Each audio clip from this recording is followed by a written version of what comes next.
So we are coming to the end of the second half of this year 2025. Look, you have already spent a lot of money on prop firms. $500 or $8,000 or 5,000, or is it 15,000 or $20,000?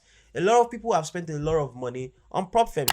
And guess what? Trust me, I've been there too. I've blown a lot of money on prop firms before I was able to do these you see on my screen. And look, there was a time I was down bad. I had to borrow money from people just to buy a prop firm. And of course, you know how that usually ends. I blew it. And yeah, it feels very terrible. And the craziest part is that you had big plans for the year.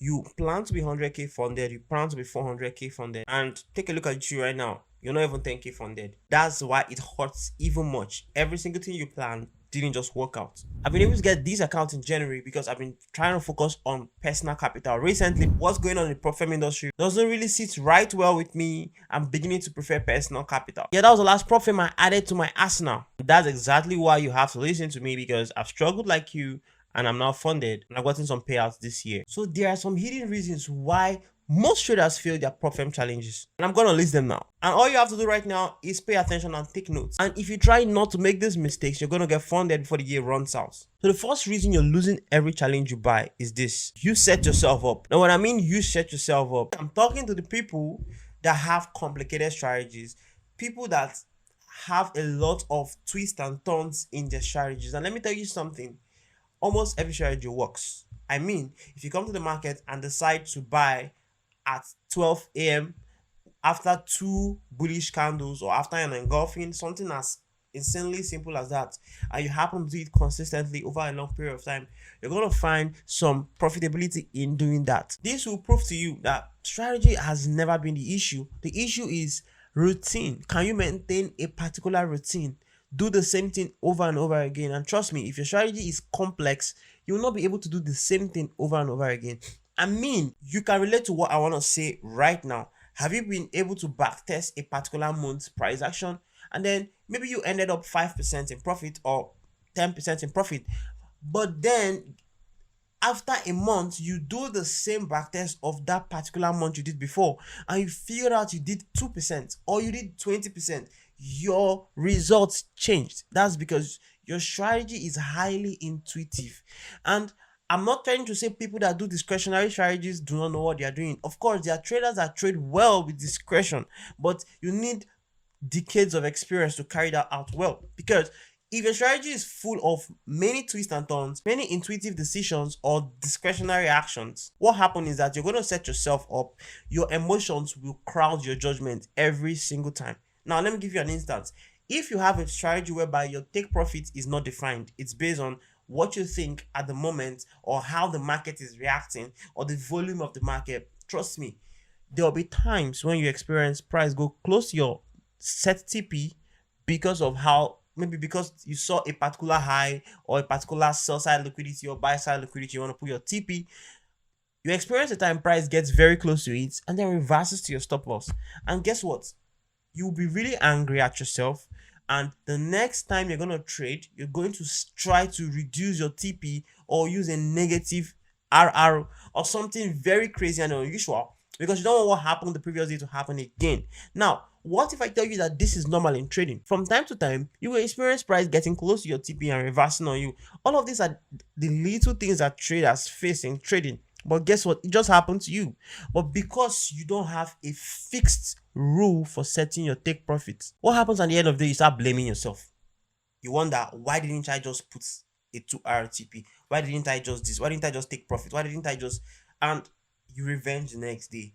You try to do more crazy things that day and you end up blowing your account. How did this start? The origin is you don't have a fixed rule for setting your take profit. It's not fixed. It's based on intuition. That is how emotions are going to betray you. So you should have a simple strategy that is repeatable. The more repeatable it is, the more you can execute it, the more profitable you become. If it's complex, full of twists and turns, full of intuition, full of so many steps, you are setting yourself up and you will blow every single challenge you buy. Now, about the people that do not even have any strategy at all, that focus on other people's signals, other people's strategy, that brings us to the next one. The second reason why you are blowing every single challenge you buy is you follow random signals online. So if you are watching me right now and you have a strategy, but while you're online, you still pay attention to other traders that post their bias or their trade breakdown. You look at these trade breakdowns and you let it alter your market bias. Then you don't have a strategy at all. You're not a trader, you're a gambler. Now, I need you to understand that there is no trader that knows what the market wants to do. I don't care how long they've been trading. I don't care what car they have. I don't care what lifestyle they show you. There is no trader that can completely tell what the market will do next. If you see anybody posting their ideology online, it's based on their perception and based on their procedure, and it can happen and it might not happen. And it's happening doesn't make the trader a good trader, and it not happening doesn't make the trader a bad trader. The market is neutral, and any bias can end up working out. If you want to be profitable in this trading business, then you have to stick to your own rules and your own precepts. If you had a bullish bias on gold, and then you go on Twitter and a pro funded trader tells you he has a bearish bias on gold, stick to your bullish bias. And if your strategy is tested and have proven data, even if it happens to have a loss, you followed your rules, and if you keep doing that for a long period of time, you'll make money. If because of that guy you decide to sell gold, then you're setting yourself up again. What happens is, if you hit stop loss, you will not be able to forgive yourself. And if you hit TP, it was a lucky trade. Can you replicate that again? So you should not follow signals online. You should not pay for signals any shortcut. The only way to be profitable in trading is to learn how to trade by yourself. Signals will make you profitable. Copy trading will make you profitable. Nothing. You have to learn how to trade and trade by yourself. Now, if you don't have the time to do this, if you don't have the patience to do this, then just go to another industry, because there is no shortcut in trading. And for other of my friends right there, happy that, well, thank God I have a strategy that I trade. I don't follow signals. I'm not part of that category. Well, that brings us to the third reason you're blowing your account. You have no data. Now, it's really funny. If you have a strategy that does not have a proven data, that does not show you that it has been profitable for the past 5 years, then you're joking.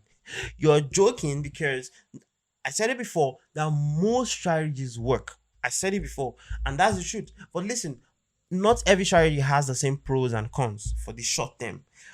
There are strategies that can give you 15 losses in a row. Those strategies are still profitable, but if you keep trading over a long period of time, if it can give you 15 losses in a row, then it can give you 15 wins in a row. Trust me.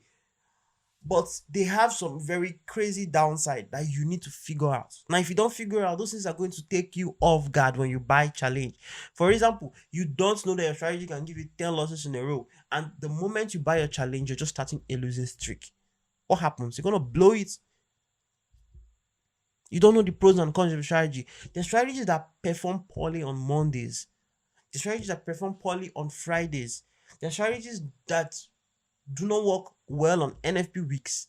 You cannot tell these things if you don't have a back-tested data of your strategy. So if you're trading any strategy you learned anywhere or you came up by yourself, you must have proven data, and that proven data is the only thing that can make you buy a challenge. It's not gonna seem like gambling, because if you don't have a strategy with proven data and you still go to buy a challenge, then you're gambling, you're wasting your money, and the chances of you losing that challenge is really, really high. There's one very big reason why gathering of data is possible. It helps you understand the randomness of wins and losses, and with time, when you see how wins and losses come so random while you're following your rules, you understand the importance of risk management. And that brings us to the fourth reason why you blow your challenges. You don't understand risk management. Now, when you hear risk management, it doesn't mean risking tiny. Risk management means understanding the purpose of a particular account, understanding what you want to do with that account, setting your expectations or your mindset towards that, and risking in accordance. For instance, I am the risk 1% to 2% guy, but if I have a particular amount of money I don't care about, maybe $2,000, $3,000, I know I can put this in a trading account and I don't care about it.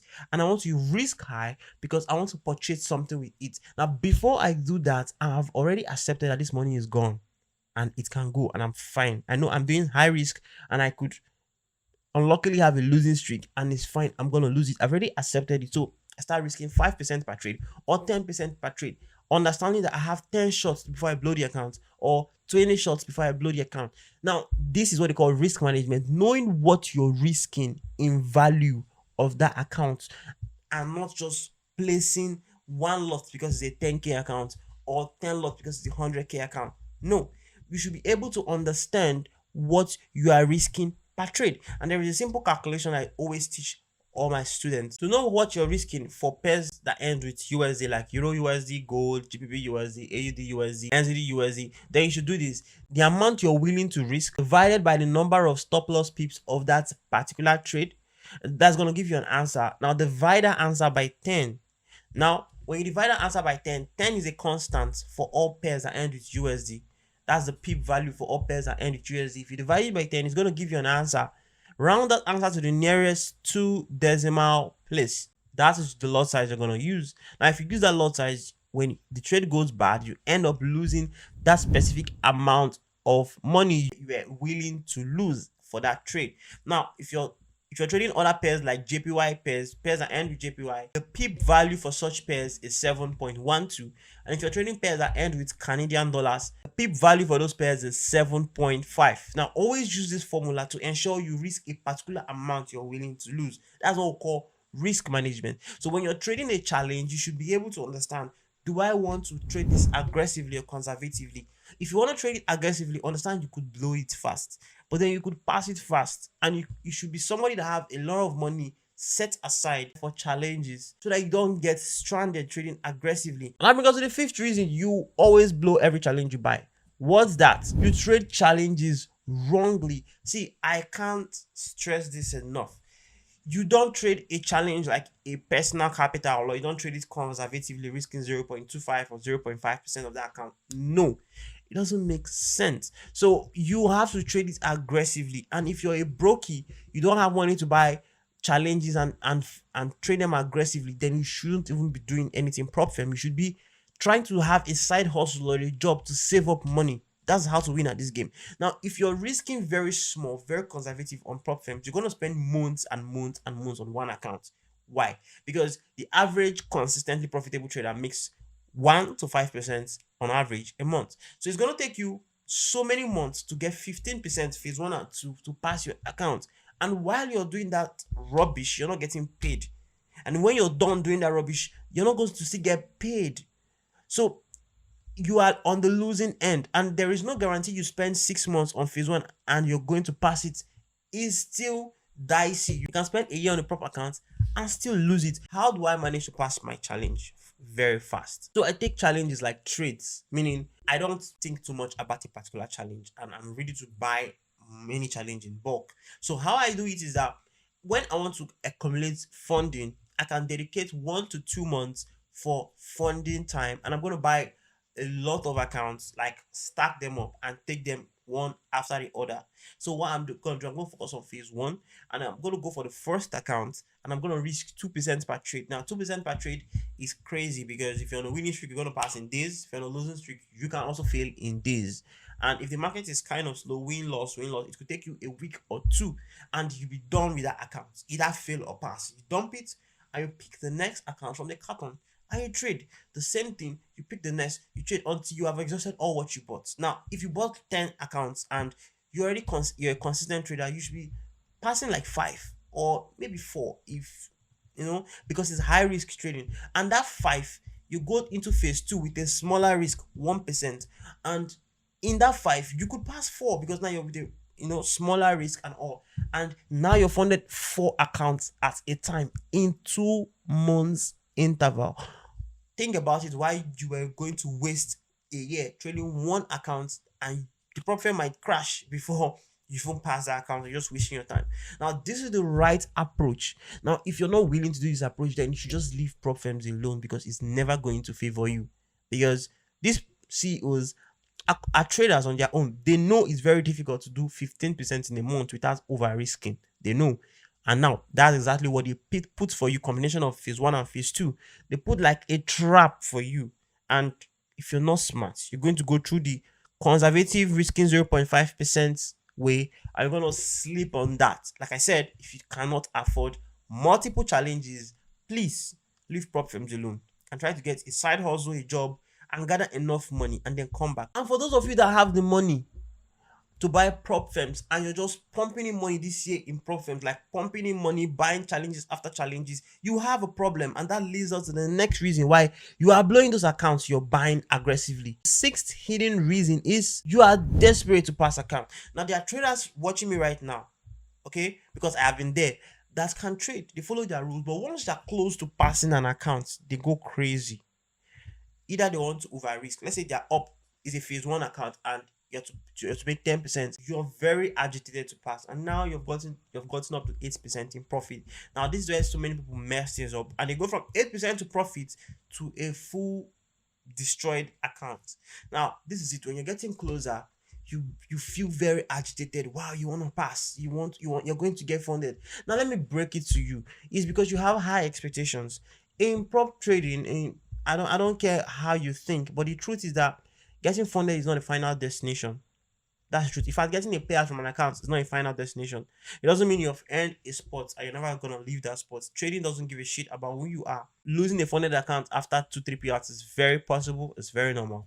It all depends on the risk you are attaching to the account. Good. Holding an account for just 10 months and blowing it is normal, and not getting a payout at all and blowing a funded account happens. So it's not a spot you just maintain there. It's just, if you can get a payout, fine, take your money and move, because the profit model, business model, is gambling, pure gambling, and it's not sustainable. Personal capital still remains the best. So I need you to bring your expectation lower. You passing the account isn't a proof that you're a profitable trader. I mean, I've met a trader that's just 2 months in the game and is funded. Of course, I know you should have blown that account by now as we speak. But what I'm trying to tell you is that it's not the final destination. So stop thinking like it's a trophy. Okay, now I am a funded trader. All of this, I am a funded trader kind of stuff, I'm funded 6-figure, is just packaging. It's just a way of people market themselves. It's not a title. In fact, the moment you mess up, you're falling off that cliff. So now that I've made you understand that getting funded is nothing too serious, I also need you to understand that the only way you can pass challenge easily is to just trade the markets. Just trade, risk the same way you risk. Even if you're 9% and you just need 1% to pass, risk your normal risk you've been using, and when that trade is running and it's close to TP, then you can close it along the way. Don't change your risk because you're close to passing. Don't change your risk, don't change pair, don't change trading time of the day, don't do anything that is inconsistent. Just keep trading, and if the numbers are in your favor, you will pass. If they're not in your favor, you will fail and you buy another challenge. That's the prop firm business model. So stop overthinking it, and it's nothing to be desperate about, because if you esteem it in your head, trust me, it's gonna mess with your psyche. And that brings us to the other guys that try to flip their funded accounts. Okay, that's the 7th hidden reasons why you are suffering in prop firms, why you're blowing all your accounts, is that when some of you try getting funded, something happens. You start risking the same way you're risking when you were trading challenge. Brother man, you dare not risk 2% in your funded account, because you will lose it like this. Now, this is how the market works. If you're consistently trading a strategy, you will experience winning streaks, then losing streaks, then winning streaks again, then losing streaks again. They come in turns. And that's why when people pass phase 1, they always fail phase 2. And if people manage to pass phase 1 and phase 2, they feel funded, because if the winning streak carried them to pass phase 1 and 2, they're starting their funded with a losing streak. And if you continue that same risk, you're going to blow that funded account really fast, and it's painful. You start over again. So what should you do? Once you get funded, drop your risk very, very low. In fact, if I would advise you, I would advise that you stack your funding so much that your funding is so big, so that you can risk 0.25% and you can still pay your bills if you get a payout. Combine with like trade copier, combine multiple accounts and get funded a really high figure, like $1 million or so or more. You can risk very tiny, like 0.25%, and earn a pretty living from it. Why is 0.25% good? Because you're going to hold that account for a really, really long time, and when you go through your losing streak, you go through your losing streak, and you'll be out of it while that account has not gone below 4% in drawdown or below 3% in drawdown. Okay, so I'm not saying you should reach 0.25% as it's too tiny, but at most it should be 0.5%, so that you can focus and keep the account long term and continue to make payouts from your own account. Now, if you've been following up this video up to now, it means you're a serious trader and you are very serious about changing your life with trading. And if you ask me, that makes a lot of sense, and I'm proud of you. Now, the only way to get funded is to follow these rules are listed. And if you have problems with your strategy to start with, you have issues, your strategy Maybe it has stopped working, you don't have confidence in it anymore, or you want to learn a very fresh strategy from start, or you have a strategy but your psychology is all messed up and you need help to hit consistency as a trader, then message me via the first link on the description and you're gonna come to my Telegram, and all you have to do, just type prop and I'm gonna reply you. I'm gonna give you the requirement, what it takes for you to be a member of my paid community. These are the traders that I've groomed from scratch that are now funded and I've gotten payouts. Now if you want to be like them, you message me and we get to work together. And note, it's not free. I'm going to be dedicating my time to help you become funded trader. And while you're still there, you should watch this video coming up on my screen. It's really going to help your trading improve drastically. Peace.